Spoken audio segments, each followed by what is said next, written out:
ओम नमः शिवाय। दोस्तों, आप सभी का स्वागत है आपके अपने चैनल हमारे संस्कार में। आज हम आपके लिए लेकर आए हैं सावन मास में सुने जाने वाली कथा अध्याय 4। लेकिन उससे पहले आप सभी से निवेदन है कि जो चैनल पर नए हैं प्लीज़ चैनल को सब्सक्राइब करें, वीडियो को लाइक करें, ज़्यादा से ज़्यादा शेयर करें, बेल आइकन को भी अवश्य ही दबाएं। आपका सहयोग हमारे लिए अनमोल होता है, इसीलिए हम आशा करते हैं कि आप अपना सहयोग हमेशा हमें प्रदान करते रहेंगे और अपने राय भी लिखेंगे कमेंट्स बॉक्स में। ओम नमः शिवाय, हर हर महादेव अवश्य ही लिखें। चलिए अब शुरू करते हैं आज का अध्याय। भगवान भोलेनाथ से प्रार्थना करते हैं कि जब हम उनकी कथा को सुन रहे हों या किसी को सुना रहे हों या पढ़ रहे हों तो हमारा मन एकाग्र रहे, उसमें चंचलता ना आए और वो इधर उधर ना भटके, जिससे कि हमें भोलेनाथ की कृपा मिल पाए और भोलेनाथ हमारे सभी कष्टों का निवारण करें। क्योंकि भोलेनाथ अपने नाम की तरह से ही सहज और भोले हैं। वे थोड़ी सी ही कृपा से प्रसन्न हो जाते हैं, एक लोटा जल से भी खुश हो जाते हैं। तो चलिए अब शुरू करते हैं आज की कथा। शिव पुराण या अन्य वेद शास्त्रों की हमारी पौराणिक कथाएं ऐसी होती हैं, अगर हम उन्हें ध्यान से सुनते हैं और पूरा सुनते हैं तो उनमें सुनने में, पढ़ने में या दूसरों को सुनाने में बहुत आनंद आता है। और अगर हम ऐसे ही सुनते हैं तो थोड़ी सी देर में हम ऊब जाते हैं। सूत जी कहते हैं, हे महर्षियों, भगवान श्री हरि के अंतर्ध्यान हो जाने के बाद मुनि श्रेष्ठ नारद जी शिवलिंगों का भक्ति पूर्वक दर्शन करते हुए पृथ्वी पर इधर उधर विचरने लगे।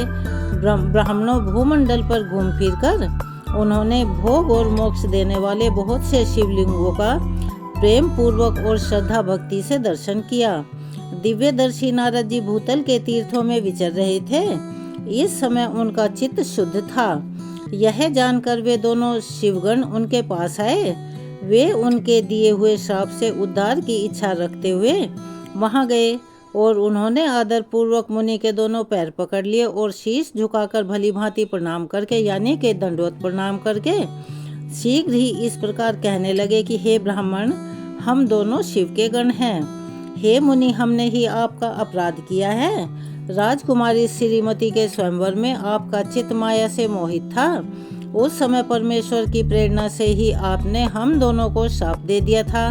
वहाँ कुछ समय उचित न जानकर हमने चुप रह जाना ही अपनी जीवन की रक्षा का उपाय समझा।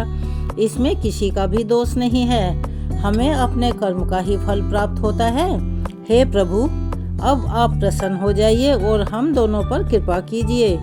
तब देव ऋषि नारद कहने लगे, आप दोनों महादेव जी के गण हैं और सत्पुरुषों के लिए परम सम्मानीय हैं और पूजनीय हैं। अतः मेरे मोह माया रहित और सुखदायक यथार्थ वचन को सुनिए।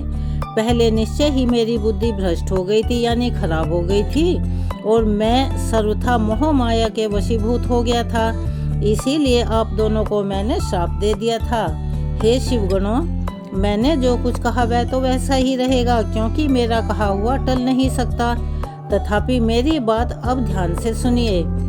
मैं आप दोनों के श्राप से उद्धार की बात बता रहा हूँ। आप लोग आज मेरे अपराध को भी क्षमा कर दें। मुनिवर, विशर्वा के वीर्य से जन्म ग्रहण करके आप दोनों संपूर्ण दिशाओं में प्रसिद्ध कुंभकर्ण और रावण राक्षस राज का पद प्राप्त करोगे और बलवान वैभव से युक्त तथा परम प्रतापी होगे। समस्त ब्रह्मांड के राजा होकर शिव भक्त और जितेंद्रिय होगे और शिव के ही दूसरे स्वरूप श्री विष्णु के हाथों मृत्यु पाकर फिर अपने पद पर प्रतिष्ठित हो जाओगे।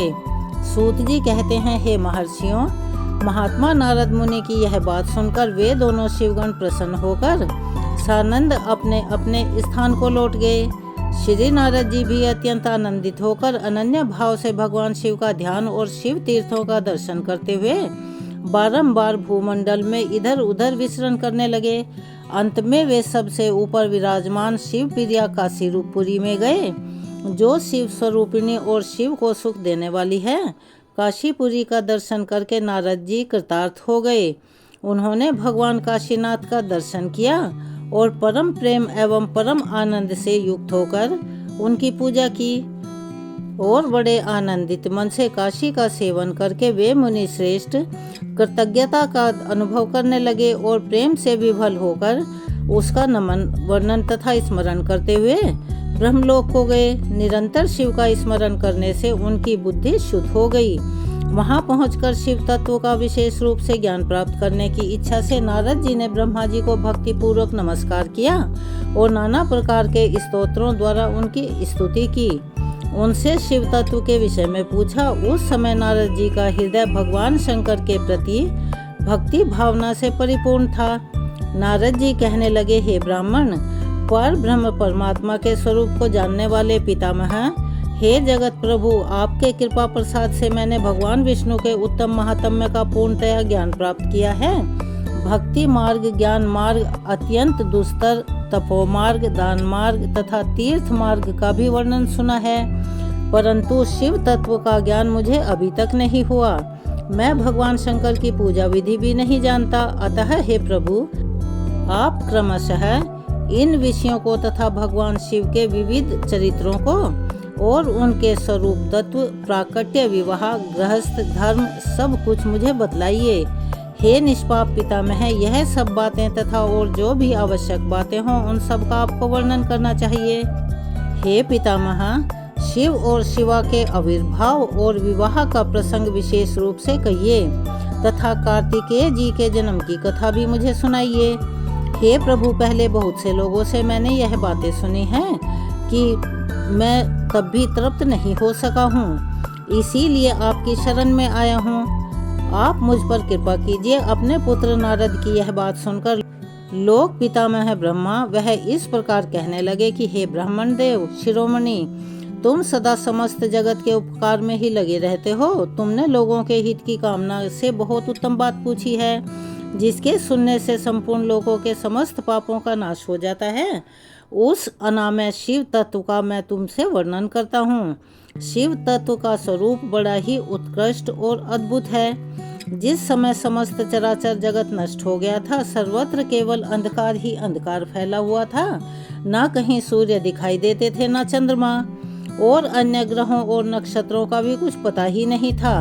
न दिन होता था, न रात होती थी। अग्नि, पृथ्वी, वायु और जल की भी कहीं सत्ता नहीं थी। प्रधान तत्व से रहित सोना आकाश मात्र शेष था। दूसरे किसी तेज की उपलब्धि नहीं होती थी। अदृष्ट आदि का भी अस्तित्व नहीं था। शब्द और स्पर्श भी साथ छोड़ चुके थे। गंध और रूप की भी अभिव्यक्ति नहीं होती थी। रस का भी अभाव हो गया था। दिशाओं का भी मान नहीं होता था, यानी पता नहीं लगता था। इस प्रकार सब और निरंतर सूची भेद घोर अंधकार फैला हुआ था। उस समय तटस्थ ब्रह्म, इस श्रुति में जो सत्य सुना जाता है, एकमात्र वही शेष था। जब यह वह ऐसा वैसा जो इत्यादि रूप से निर्दिष्ट होने वाला भावनात्मक जगत नहीं था। उस समय एकमात्र वह सत्य ही शेष था, जिसे योगी जन अपने हृदय आकाश के भीतर निरंतर देखा करते हैं, जिस पर ब्रह्म के विषय में ज्ञान और अज्ञान से पूर्ण उक्तियों द्वारा इस प्रकार अर्थात ऊपर बताए अनुसार विकल्प किए जाते हैं। उसने कुछ काल के बाद द्वितीय की इच्छा प्रकट की। उसके भीतर एक से अनेक होने का संकल्प उदित हुआ। तब उस निराकार परमात्मा ने अपनी लीला शक्ति से अपने लिए मूर्ति अर्थात आकार की कल्पना की। वह मूर्ति संपूर्ण ऐश्वर्य गुणों से संपन्न, सर्व ज्ञानमयी, शुभ स्वरूपा, सर्वव्यापिनी, सर्वरूपा, सर्वदर्शिनी, सर्वकारिणी, सबकी एकमात्र वंदनीय, सर्वाधा, सब कुछ देने वाली और संपूर्ण संस्कृतियों का केंद्र थी।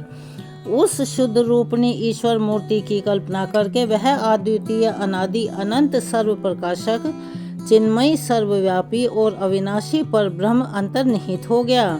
जो मूर्ति रहित परम ब्रह्म है, उसी की मूर्ति अर्थात चिन्मयी आकार भगवान सदाशिव हैं।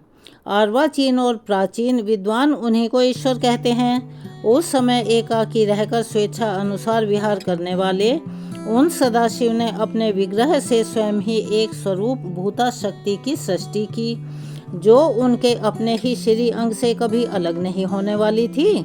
उस पराशक्ति को प्रधान प्रकृति गुणवती माया बुद्धि तत्व की जननी तथा विकार रहित बताया गया है। वह शक्ति अंबिका कही गई है। उसी को प्रकृति सर्वेश्वरी त्रिदेव जननी नित्या और मूल कारण भी कहते हैं। सदा शिव द्वारा प्रकट की गई उस शक्ति की 8 भुजाएं हैं। उस शुभ लक्षणा देवी मुख की शोभा विचित्र है। वह अकेले ही अपने मुखमंडल में सदा 1 सहस्त्र चंद्रमाओं की कांत धारण करती हैं। नाना प्रकार के आभूषण उनके श्रीअंगों की शोभा बढ़ाते हैं। वह देवी नाना प्रकार की गतियों से संपन्न है और अनेक प्रकार के अस्त्र शस्त्र धारण करती हैं। उसके खुले हुए नेत्र खिले हुए कमल के समान जान पड़ते हैं। वह अचिंत्य तेज से जगमगाती है। वह सब की योनि है और सदा उद्यमशील रहती है। एकाकिनी होने पर भी वह माया संयोगवाद अनेक हो जाती हैं। जो वे सदाशिव हैं उन्हें परम पुरुष ईश्वर शिव शंभु और महेश्वर कहते हैं। वे अपने मस्तक पर आकाश गंगा को धारण करते हैं। उनके बाल देश में चंद्रमा शोभित है। उनके 5 मुख हैं और प्रत्येक मुख में 3-3 नेत्र हैं। उनका चित्त सदा प्रसन्न रहता है। वे 10 भुजाओं से युक्त और त्रिशूलधारी हैं। उनके श्रीअंगों की प्रभा कर्पूर के समान श्वेत गौरवर्ण की है। वे अपने सारे अंगों में भस्म रमाए रहते हैं। उन काल रूपी ब्रह्मा ने एक ही समय शक्ति के साथ शिवलोक नामक अक्षेत्र का निर्माण किया था। उस उत्तम अक्षेत्र को ही काशी कहते हैं। वह परम निर्वाण या मोक्ष का स्थान है जो सबके ऊपर विराजमान है। वे प्रियतम रूप शिव शक्ति जो परम आनंद स्वरूप है उस मनोरम अक्षेत्र में निवास करते हैं।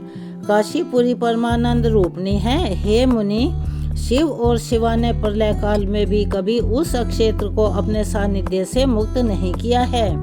इसीलिए विद्वान पुरुष उसे अभिमुक्त अक्षेत्र के नाम से जानते हैं। यह अक्षेत्र आनंद का हेतु है। इसीलिए पिनाकधारी शिव ने पहले उसका नाम आनंदवन रखा था।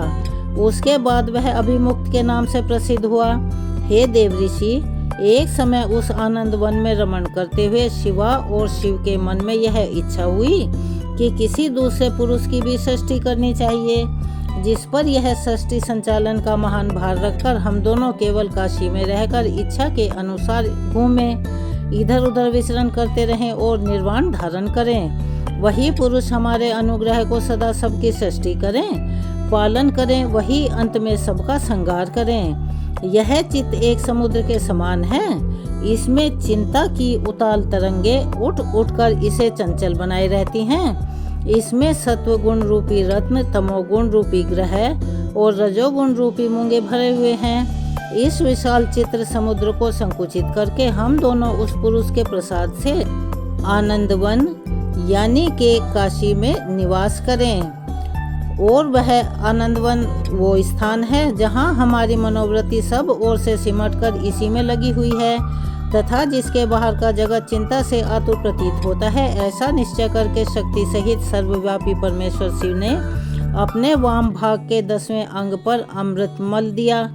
फिर तो वहाँ से एक पुरुष प्रकट हुआ जो तीनों लोकों में सबसे अधिक सुंदर था। वह शांत था, उसमें सत्व गुण की अधिकता थी तथा वह गंभीरता का अथाह सागर था। हे मुनि, क्षमा नामक गुण से मुक्त उस पुरुष के लिए ढूंढने पर भी कहीं कोई उपमा नहीं मिलती। उसकी कांत इंद्र नीलमणि के समान श्याम थी। उसके अंग अंग से दिव्य शोभा छिटक रही थी और नेत्र प्रफुल्ल कमल के समान शोभायमान थे। श्री अंगों पर स्वर्ण की सी कांति वाले 2 सुंदर रेशमी पीताम्बर शोभा दे रहे थे। किसी से भी पराजित न होने वाला वह वीर पुरुष अपने प्रचंड भुजदंडों से सुशोभित हो रहा था। उसके उपरांत उस पुरुष ने परमेश्वर शिव को प्रणाम करके कहा, हे स्वामिन, मेरे नाम निश्चित कीजिए और काम बताइए। उस पुरुष की बात सुनकर महेश्वर भगवान शंकर हंसते हुए मेघ के समान गंभीर वाणी में उससे कहने लगे, हे वत्स, व्यापक होने के कारण तुम्हारा विष्णु नाम प्रख्यात होगा। इसके सिवाय और भी बहुत से नाम होंगे जो भक्तों को सुख देने वाले होंगे। तुम सुस्थिर उत्तम तप करो क्योंकि वही समस्त कार्यों का प्रधान है। ऐसा कहकर भगवान शिव ने श्वास मार्ग से श्री विष्णु को वेदों का ज्ञान प्रदान किया। इसके बाद अपनी महिमा से कभी चित न होने वाले श्री हरि भगवान शिव को प्रणाम करके भारी तपस्या करने के लिए शिव शक्ति सहित परमेश्वर शिव भी पार्षद गणों के साथ वहां से अदृश्य हो गए। भगवान विष्णु ने सुदीर्घ काल तक बड़ी कठिन तपस्या की। तपस्या के परिश्रम से युक्त भगवान विष्णु के अंगों से नाना प्रकार की जल धाराएं निकलने लगी। यह सब भगवान शिव की माया से ही संपन्न हुआ। हे महामुनि, उस जल से सारा सोना आकाश व्याप्त हो गया। वह ब्रह्म रूपी जल अपने स्पर्श मार्ग से सब पापों का नाश करने वाला सिद्ध हुआ। उस समय थके हुए परम पुरुष विष्णु ने स्वयं उस जल में शयन किया। वे दीर्घ काल तक बड़ी प्रसन्नता के साथ उसमें रहे। नार अर्थात जल में शयन करने के कारण ही उनका नारायण यह श्रुति सम्मत नाम प्रसिद्ध हो गया। उस समय उन परम पुरुष नारायण के सिवा दूसरी कोई प्राकृत वस्तु नहीं थी। उसके बाद ही उन महात्मा नारायण देव से यथा समय सभी तत्व प्रकट हुए। हे महामुनि विद्वान, मैं उन तत्वों की उत्पत्ति का प्रकार बता रहा हूँ, ध्यान पूर्वक सुनो। प्रकृति से महत्व प्रकट हुआ और महत्व से तीनों गुण, इन गुणों के भेद से ही तिर्वत अहंकार की उत्पत्ति हुई। अहंकार से 5 तन मात्राएं हुई और उन 5 तन मात्राओं से 5 भूत प्रकट हुए। उसी समय ज्ञानेंद्रियों और कर्मेंद्रियों का भी प्रादुर्भाव हुआ यानी जन्म हुआ। हे मुनि श्रेष्ठ, इस प्रकार मैंने तुम्हें तत्वों की संख्या बताई है। इसमें से पुरुष को छोड़कर शेष सारे तत्व प्रकृति से प्रकट हुए हैं, इसीलिए सबके सब जड़ हैं। तत्वों की संख्या 24 है। उस समय एकाकार हुए 24 तत्वों को ग्रहण करके वे परम पुरुष नारायण भगवान शिव की इच्छा से ब्रह्म रूप जल में सो गए। ब्रह्मा जी कहते हैं, हे देव ऋषि, जब नारायण देव जल में शयन करने लगे उस समय उनकी नाभि से भगवान शंकर की इच्छा व सहसा एक उत्तम कमल प्रकट हुआ जो बहुत बड़ा था। उसमें असंख्य नालदंड थे। उसकी कांति कनेर के फूल के समान पीले रंग की थी तथा उसकी लंबाई और ऊंचाई भी अनंत योजन थी। वह कमल करोड़ों सूर्यों के समान प्रकाशित हो रहा था। सुंदर होने के साथ ही संपूर्ण तत्वों से युक्त था और अत्यंत अद्भुत, परम रमणीय, दर्शन के योग्य तथा सबसे उत्तम था। तत्पश्चात कल्याणकारी परमेश्वर सांब तथा शिव ने पूर्ववत प्रयत्न करके मुझे अपने दाहिने अंग से उत्पन्न किया। हे मुनि, उन महेश्वर ने मुझे तुरंत ही अपनी माया से मोहित करके नारायण देव के नाभि कमल में डाल दिया और लीला पूर्वक मुझे यहाँ से प्रकट किया। इस प्रकार कमल के से पुत्र के रूप में मुझे हिरण गर्भ का जन्म हुआ। मेरे 4 मुख और शरीर की कांति लाल हुई। मेरे मस्तक त्रिपुंड की रेखा से अंकित थे। हे तात, भगवान शिव की माया से मोहित होने के कारण मेरी ज्ञान शक्ति इतनी दुर्बल हो रही थी कि मैंने उस कमल के सिवाय दूसरे किसी को अपने शरीर का जनक या पितामह नहीं जाना। मैं कौन हूँ, कहाँ से आया हूँ, मेरा कार्य क्या है, मैं किसका पुत्र होकर उत्पन्न हुआ हूँ और किसने इस समय मेरा निर्माण किया है। इस प्रकार संशय में पड़े हुए मेरे मन में यह विचार उत्पन्न हुआ कि मैं किस लिए मोह में पड़ा हुआ हूँ। जिसने मुझे उत्पन्न किया है उसका पता लगाना तो बहुत ही सरल है। इस कमल पुष्प का जो पत्र युक्त नाल है उसका उद्गम स्थान इस जल के भीतर नीचे की ओर है। जिसने मुझे उत्पन्न किया है वह पुरुष भी वही होगा, इसमें कोई संशय नहीं है। ऐसा निश्चय कर मैंने अपने को कमल से नीचे उतारा।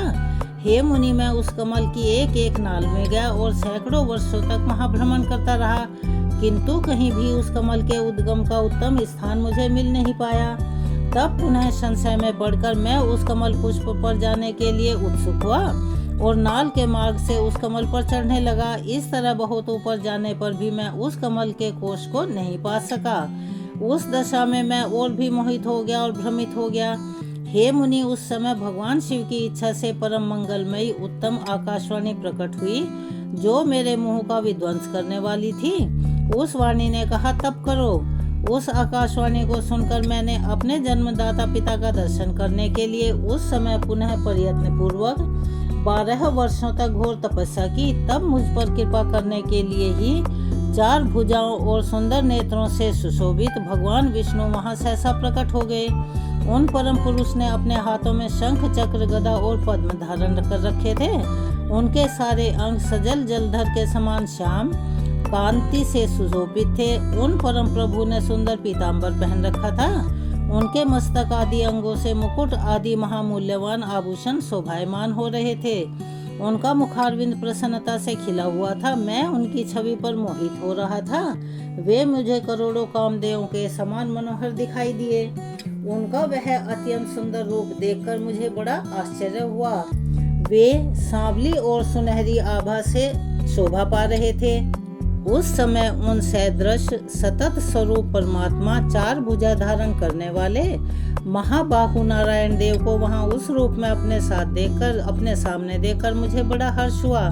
तदंतर उन नारायण देव के साथ मेरी बातचीत प्रारंभ हुई। भगवान शिव की लीला से वहां हम दोनों में कुछ विवाद छिड़ गया। उसी समय हम लोग के बीच में एक महान अग्नि स्तंभ अर्थात ज्योतिर्मय लिंग प्रकट हुआ।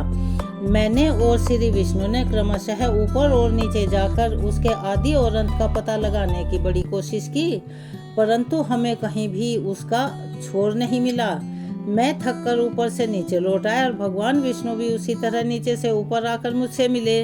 हम दोनों शिव जी की माया से मोहित थे।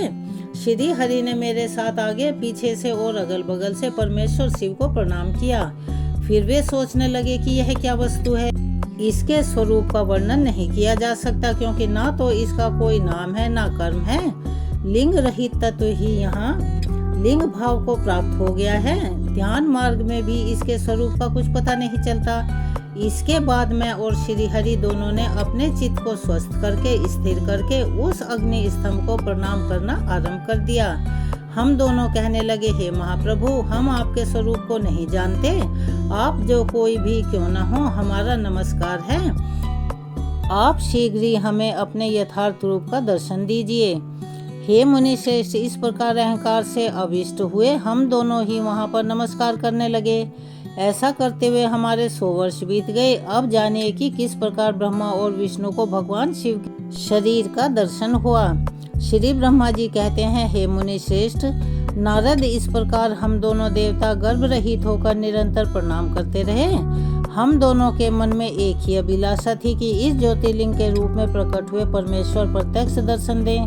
भगवान शंकर दीनों के प्रतिपालक, अहंकारियों का गर्व चूर्ण करने वाले अर्थात उसका नाश करने वाले और सब पर दया करने वाले अविनाशी प्रभु हैं। वे हम दोनों पर दयालु हो गए। उस समय वहां उन सुश्रेष्ठ से ओम ओम ऐसा शब्द रूप नाद प्रकट हुआ जो स्पष्ट रूप से सुनाई देता था। जोर जोर से प्रकट होने वाले उस शब्द के विषय में यह क्या है, ऐसा सोचते हुए समस्त देवताओं के आराध्य में भगवान विष्णु मेरे साथ संतुष्ट चित्त से खड़े रहे। वे सर्वथा बैर भाव से रहित थे। उन्होंने लिंग के दक्षिण भाग में सनातन आदि वर्ण आकार का दर्शन किया, उत्तर भाग में उकार का, मध्य भाग में मकार का और अंत में ओम इस नाद का साक्षात दर्शन और अनुभव किया। दक्षिण भाग में प्रकट हुए आदि वर्ण आकार को सूर्य मंडल के समान तेजोमयी देखकर जब उन्होंने उत्तर भाग में दृष्टिपात किया, यानी कि अपनी दृष्टि घुमाई, तब वहां उकार वर्ण अग्नि के समान दीप्तशाली दिखाई दिया। हे मुनि श्रेष्ठ, इसी तरह उन्होंने मध्य भाग में मकार को चंद्रमंडल के समान उज्जवल कांत से प्रकाशमान देखा। उस समय श्री हरि यह सोचने लगे कि यह अग्नि स्तंभ यहाँ कहाँ से प्रकट हुआ है। हम दोनों फिर इसकी परीक्षा करें। मैं इस अनुपम अनंत स्तंभ के नीचे जाऊंगा। ऐसा विचार करते हुए श्री हरि ने वेद और शब्द दोनों के आवेश से युक्त विश्व आत्मा शिव का चिंतन किया। तब वहाँ एक ऋषि प्रकट हुए जो ऋषि समूह के परमसार रूप में माने जाते थे। उन ऋषि के द्वारा परमेश्वर श्री विष्णु ने जाना कि इस शब्द ब्रह्ममयी शरीर वाले परम लिंग के रूप में साक्षात परब्रह्म स्वरूप महादेव जी ही यहाँ प्रकट हुए हैं। यह चिंता रहित अथवा चिंता रुद्र हैं, जहाँ जाकर मन सहित वाणी उसे प्राप्त किए बिना ही लौट आती है। इन भगवान महेश्वर के लिंग के आकार रूप में बीज प्रकट हुआ, जो उकार रूप योनि में स्थित होकर सब और बढ़ने लगा। वह स्वर्णमयी अंड के रूप में ही बताने योग्य था। उसका और कोई भी विशेष लक्षण नहीं लक्षित होता था। वह दिव्य अंड अनेक वर्षों तक जल में ही स्थित रहा। तदंतर 1000 वर्ष के बाद उस अंड के 2 टुकड़े हो गए। जल में स्थित हुआ वह अंड अजन्मा ब्रह्मा जी की उत्पत्ति का स्थान था और साक्षात महेश्वर के आघात से ही फूटकर 2 भागों में विभक्त हो गया था। इस अवस्था में उसका ऊपर स्थित हुआ स्वर्णमयी कपाल बड़ी शोभा पाने लगा। वहीं द्विलोक के रूप में प्रकट हुआ तथा उसका दूसरा नीचे वाला कपाल था, वही वह 5 लक्षणों से युक्त पृथ्वी है। इस तरह देवेश्वर शिव को जानकर श्री हरि ने शक्ति संभूत मंत्रों द्वारा उत्तम एवं महान अभ्युदय से शोभित होने वाले उस महेश्वर देव का स्तवन किया। इसी बीच में मेरे साथ विश्वपालक भगवान विष्णु ने एक और भी अद्भुत और सुंदर रूप देखा। हे मुनि, वह रूप 5 मुखों वाला और 10 भुजाओं से अलंकृत था। उसकी कांति कर्पूर के समान गौर थी। वह नाना प्रकार की छटाओं से छवि और भली भांति तरह तरह के आभूषणों से विभूषित था। उस परम उदार महापराक्रमी और महापुरुष के लक्षणों से संपन्न अत्यंत उत्कृष्ट रूप का दर्शन करके मैं और श्री हरि दोनों कृतार्थ हो गए। श्री ब्रह्मा जी कहते हैं, हे नारद जी, भगवान विष्णु के द्वारा की हुई अपनी स्तुति सुनकर करुणानिधि महेश्वर बड़े खुश हुए और उमा देवी के साथ सहसा वहां प्रकट हो गए। उस समय उनके 5 मुख और प्रत्येक मुख में 3-3 नेत्र शोभायमान हो रहे थे। भाल देश में चंद्रमा का मुकुट सुशोभित था। सिर पर जटा धारण की और गौर वर्ण विशाल नेत्र शिव ने अपने संपूर्ण अंगों में विभूति लगा रखी थी। उनकी 10 भुजाएं थी। कंठ में नीला चिन्ह था। उनके श्री अंग समस्त आभूषणों से विभूषित थे। उन सर्वांग सुंदर शिव के मस्तक भस्ममय त्रिपुंड से अंकित थे।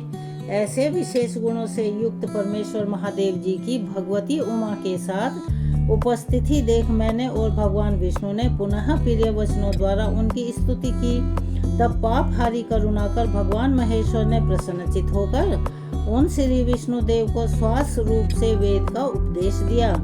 हे मुनि, उनके बाद शिव ने परमात्मा श्री हरि को गुह्य ज्ञान प्रदान किया। फिर उन परमात्मा ने कृपा करके मुझे भी वह ज्ञान दिया। वेद का ज्ञान प्राप्त करके कृतार्थ हुए भगवान विष्णु ने मेरे साथ हाथ जोड़कर महेश्वर को नमस्कार करके पुनः उनसे पूजन की विधि बताने तथा सदुपदेश देने के लिए प्रार्थना की। श्री ब्रह्मा जी कहते हैं कि हे मुनि, श्री हरि की यह बात सुनकर अत्यंत प्रसन्न हुए कृपानिधान भगवान शिव ने प्रीति पूर्वक यह बात कही। भगवान शिव कहने लगे, हे सुश्रेष्ठ गण, मैं तुम दोनों की भक्ति से निश्चय ही बहुत प्रसन्न हूँ। तुम लोग मुझे महादेव की ओर देखो। इस समय तुम्हें मेरा स्वरूप जैसा दिखाई देता है वैसे ही रूप का प्रयत्न पूर्वक पूजन चिंतन करना चाहिए। तुम दोनों महाबली हो तो मेरा स्वरूप भूता प्रकृति से प्रकट हुए हो। मुझ सर्वेश्वर के दाएं बाएं अंगों से तुम्हारा आविर्भाव हुआ है यानी जन्म हुआ है। यह लोक पितामह ब्रह्मा मेरे दाहिने पार्श्व से उत्पन्न हुए हैं और तुम अर्थात विष्णु मुझ परमात्मा के वाम पार्श्व से प्रकट हुए हो। मैं तुम दोनों पर भली भांति प्रसन्न हूँ और तुम्हें मनोवांछित वर देता हूँ। मेरी आज्ञा से तुम दोनों की मुझ में सुदृढ़ भक्ति हो। हे ब्राह्मण, तुम मेरी आज्ञा का पालन करते हुए जगत की सृष्टि करो और वत्स विष्णु तुम इस चराचर जगत का पालन करते रहो। हम दोनों से ऐसा कहकर भगवान शंकर ने हमें पूजा की उत्तम विधि प्रदान की, जिसके अनुसार पूजित होने पर वे पूजक को यानी पूजा करने वाले को अनेक प्रकार के फल प्रदान करते हैं। शंभु की उपरयुक्त बातें सुनकर मेरे सहित श्री हरि ने महेश्वर को हाथ जोड़कर प्रणाम करते हुए कहा, प्रभु, यदि हमारे प्रति आपके हृदय में प्रीति उत्पन्न हुई है और यदि आप हमें वरदान देना चाहते हैं तो हम तो यही वर मांगते हैं कि आप में हम दोनों की सदा अनन्य और अविचल भक्ति बनी रहे। ब्रह्मा जी कहते हैं, हे मुनि, श्री हरि की यह बात सुनकर भगवान हर ने पुनः मस्तक झुकाकर प्रणाम करके हाथ जोड़कर खड़े हुए उन नारायण देव से स्वयं कहा कि श्री महेश्वर कहने लगे, मैं सृष्टि पालन और संहार करता हूँ, सगुण और निर्गुण हूँ तथा सच्चिदानंद स्वरूप निर्विकार परब्रह्म परमात्मा हूँ। हे विष्णु, सृष्टि रक्षा और प्रलय रूप गुणों अथवा कार्यों के भेद से मैं ही ब्रह्मा विष्णु और रुद्र नाम धारण करके तीनों स्वरूपों में विभक्त हुआ हूँ। हरे, वास्तव में सदा निष्कल हूँ। हे विष्णु, तुमने और ब्रह्मा ने मेरे अवतार के निमित्त जो स्तुति की है, तुम्हारी उस प्रार्थना को मैं अवश्य सच्ची करूँगा, क्योंकि मैं भक्तवत्सल हूँ। ब्राह्मण, मेरा ऐसा परम उत्कृष्ट रूप तुम्हारे शरीर से इस लोक में प्रकट होगा, जो नाम से रुद्र कहलाएगा। मेरे अंश से प्रकट हुए रुद्र की सामर्थ्य मुझसे कम नहीं होगी। जो मैं हूँ वही वह रुद्र है। पूजा की विधि विधान की दृष्टि से भी मुझ में और उसमें कोई अंतर नहीं है। जैसे ज्योति का जल आदि के साथ संपर्क होने पर भी उसमें स्पर्श दोष नहीं लगता, उसी प्रकार मुझ निर्गुण परमात्मा को भी किसी के संयोग से बंधन नहीं प्राप्त होता।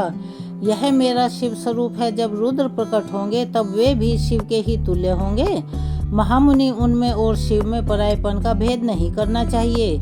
वास्तव में एक ही रूप सब जगत में व्यवहार निर्वाह के लिए दो रूपों में विभक्त हो गया है। अतः शिव और रुद्र में कभी भी भेद बुद्धि नहीं करनी चाहिए। वास्तव में सारा दृश्य ही मेरे विचार से शिव रूप है। मैं तुम ब्रह्मा तथा जो यह रुद्र प्रकट होंगे वे सब के सब एक रूप हैं। इनमें भेद नहीं है। भेद मानने पर अवश्य ही बंधन होगा। तथापि मेरा शिव रूप है, सनातन है। यही सदा सब रूपों का मूलभूत कहा गया है। यह सत्य ज्ञान एवं अनंत ब्रह्मा है।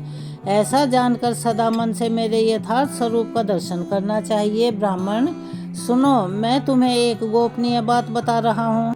मैं स्वयं ब्रह्मा जी की भ्रुकुटी से प्रकट होऊंगा। गुणों में भी मेरा प्राकट्य कहा गया है। जैसा कि लोगों ने कहा कि हर तामस प्रकृति के हैं, वास्तव में उस रूप में अहंकार का वर्णन हुआ है। उस अहंकार को केवल तामस ही नहीं, वैकारिक अर्थात सात्विक भी समझना चाहिए, क्योंकि सात्विक देवगण वैकारिक अहंकार की ही सृष्टि है। यह तामस और सात्विक आदि भेद केवल नामात्र का है, वस्तुतः नहीं है। वास्तव में हर को तामस नहीं कहा जा सकता। हे ब्राह्मण, इसी कारण से तुम्हें ऐसा करना चाहिए। तुम तो इस सृष्टि के निर्माता बनो और श्री हरि इसका पालन करें, तथा मेरे अंश से प्रकट होने वाले जो रुद्र हैं वे इसका प्रलय करने वाले होंगे। यह जो उमा नाम से विख्यात परमेश्वरी प्रकृति देवी हैं, इन्हीं की शक्ति भूता वांग देवी ब्रह्मा जी का सेवन करेंगी। फिर इन प्रकृति देवी से वहाँ जो दूसरी शक्ति प्रकट होगी वे लक्ष्मी रूप से भगवान विष्णु का आश्रय लेंगी। उसके उपरांत पुनः काली नाम से जो तीसरी शक्ति प्रकट होगी वे निश्चय ही मेरे अंशभूत रुद्रदेव को प्राप्त होंगी।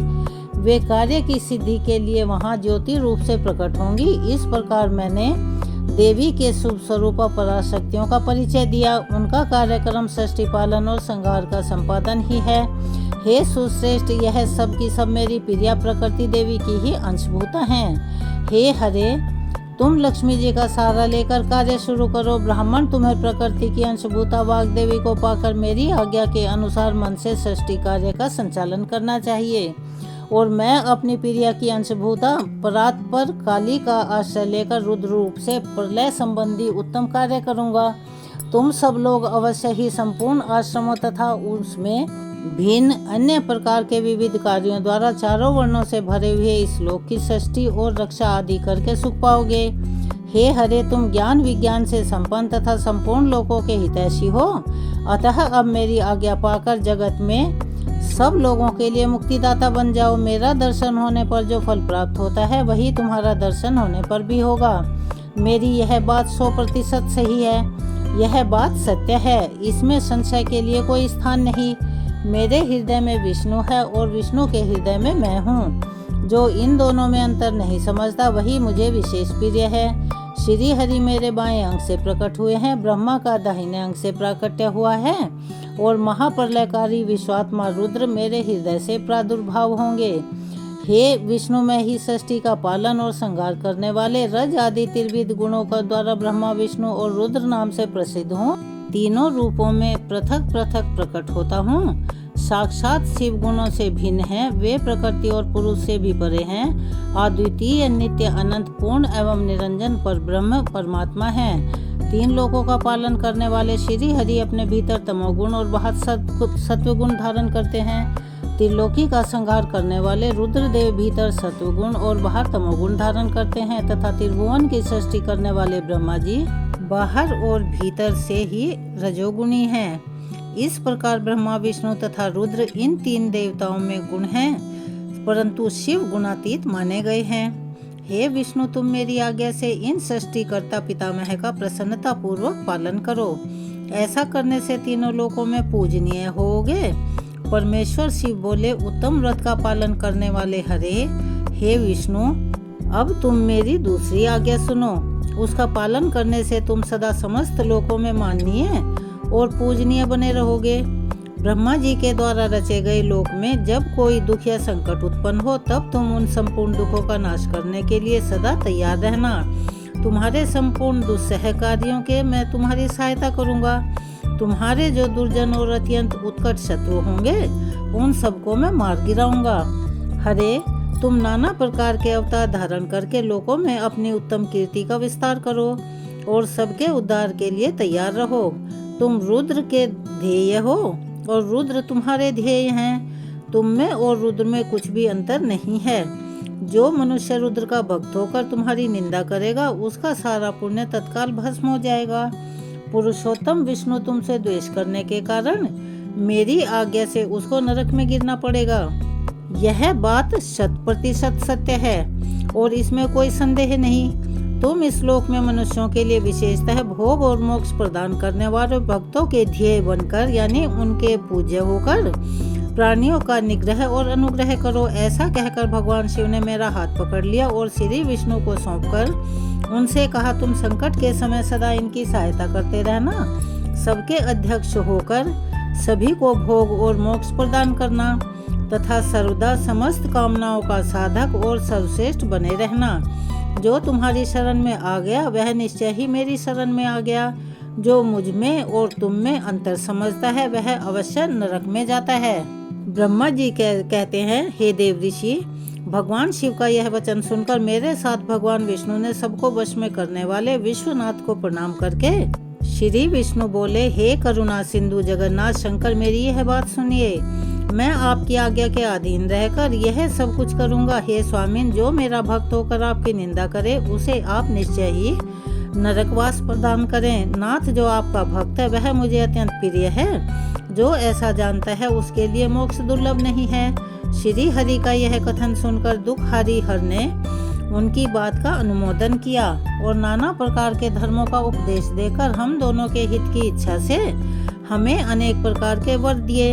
इसके बाद भक्तवत्सल भगवान शंभु कृपा पूर्वक हमारी ओर देखकर हम दोनों के देखते ही देखते अचानक वहीं से अंतर्ध्यान हो गए। तभी से इस श्लोक में लिंग पूजा का विधान चालू हुआ है। लिंग में प्रतिष्ठित भगवान शिव भोग और मोक्ष को देने वाले हैं। शिवलिंग की जो वेदी या अर्धांग है वह महादेवी का स्वरूप है और लिंग साक्षात महेश्वर का लय का अधिष्ठान होने के कारण भगवान शिव को लिंग कहा गया है, क्योंकि उन्हीं में निहित जगत का लय होता है, अर्थात पूरा जगत उन्हीं में विलीन होता है। हे महामुनि, जो शिवलिंग के समीप कोई कार्य करता है उसके पुण्य फल का वर्णन करने की शक्ति मुझ में नहीं है और मुझ में क्या कोई भी नहीं कर सकता।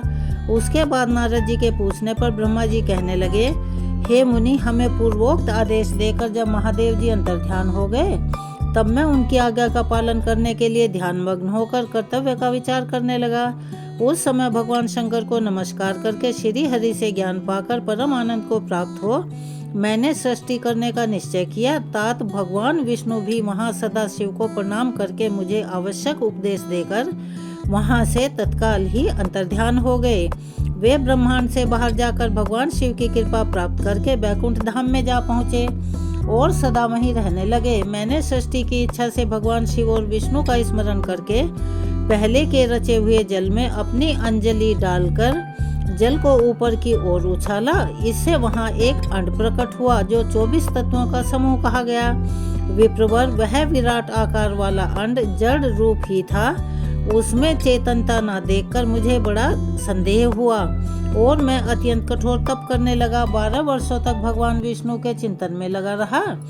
तात वह समय पूर्ण होने पर भगवान श्री हरि वहां स्वयं प्रकट हुए और बड़े प्रेम से मेरे अंगों को स्पर्श करते हुए मुझसे प्रसन्नता पूर्वक ऐसे कहने लगे, ब्राह्मण, तुम वर मांगो, मैं बहुत खुश हूँ। मुझे तुम्हारे लिए कुछ भी अदेय नहीं है, यानी ऐसा कुछ भी नहीं है जो मैं तुम्हें ना दे सकूं। भगवान शिव की कृपा से मैं सब कुछ देने में समर्थ हूँ। तब इस प्रकार मैंने अर्थात ब्रह्मा जी ने कहा, महाभाग, आपने जो मुझ पर कृपा की है वह सर्वथा उचित ही है, क्योंकि भगवान शंकर ने मुझे आपके हाथों में सौंप दिया है।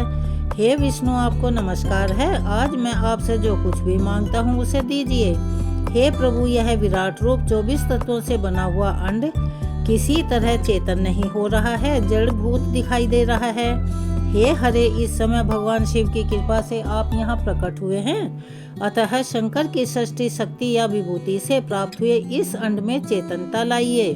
मेरे द्वारा ऐसा कहने पर शिव की आज्ञा में तैयार रहने वाले महाविष्णु ने अनंत रूप का आश्रय ले इस अंड में प्रवेश किया। उस समय उन परम पुरुषों के सहस्त्रों मस्तक, सहस्त्रों नेत्र और सहस्त्रों पैर थे।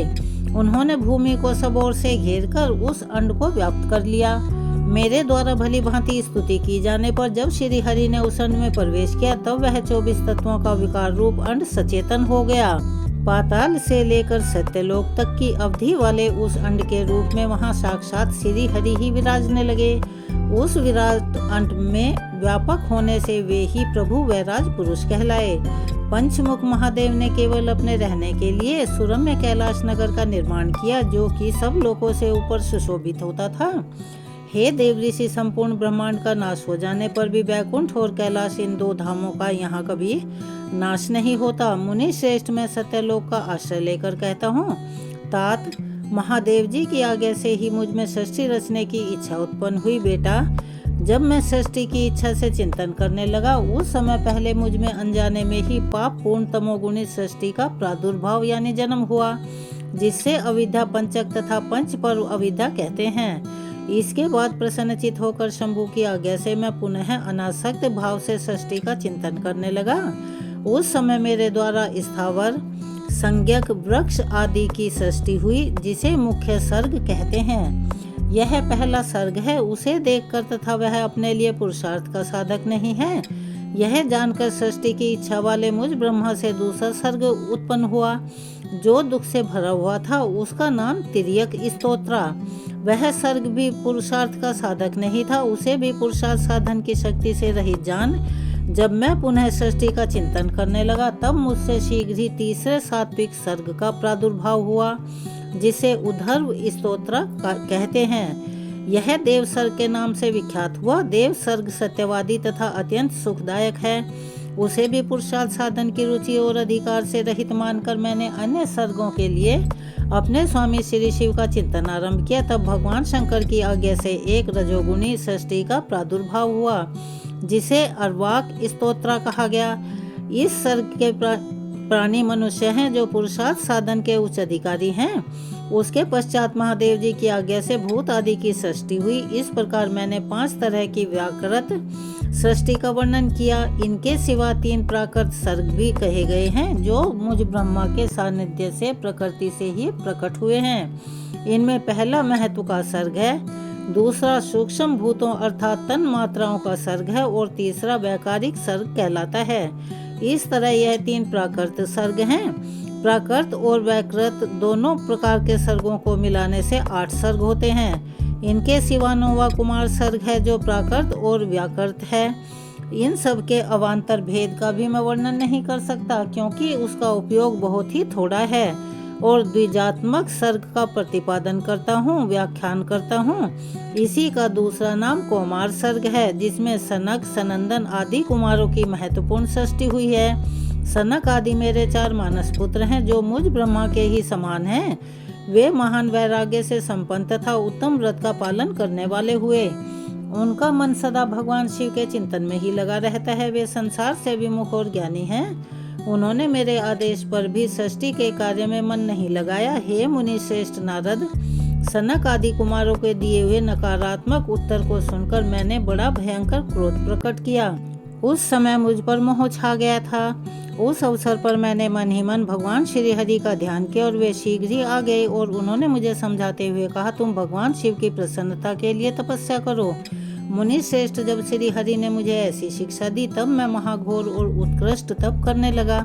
सृष्टि के लिए तपस्या करते हुए मेरी दोनों भौहें और नासिका के मध्य भाग में, जो उनका अपना ही अभिमुक्त नामक स्थान है, महेश्वर की 3 मूर्तियों में से एक अन्यतम पूर्णांश सर्वेश्वर और दया सागर भगवान शिव अर्धनारीश्वर स्वरूप में प्रकट हुए, जो जन्म से रही तेज की राशि, सर्वज्ञ तथा सर्वद्रष्टा हैं। उन नीलोहित नामधारी साक्षात उमा वल्लभ शंकर को सामने देख बड़ी भक्ति से मस्तक झुकाकर उनकी स्तुति करके मैं बड़ा प्रसन्न हुआ, और उन देव देवेश्वर से बोला, हे प्रभु, आप भांति भांति के जीवों की सृष्टि कीजिए। मेरी यह बात सुनकर उन देवाधिदेव महेश रुद्र ने अपने ही समान बहुत से रुद्रगणों की सृष्टि की। तब मैंने अपने स्वामी महेश्वर महारुद्र से फिर से कहा, हे देव, आप ऐसे जीवों की सृष्टि कीजिए जो जन्म और मृत्यु के भय से युक्त हों।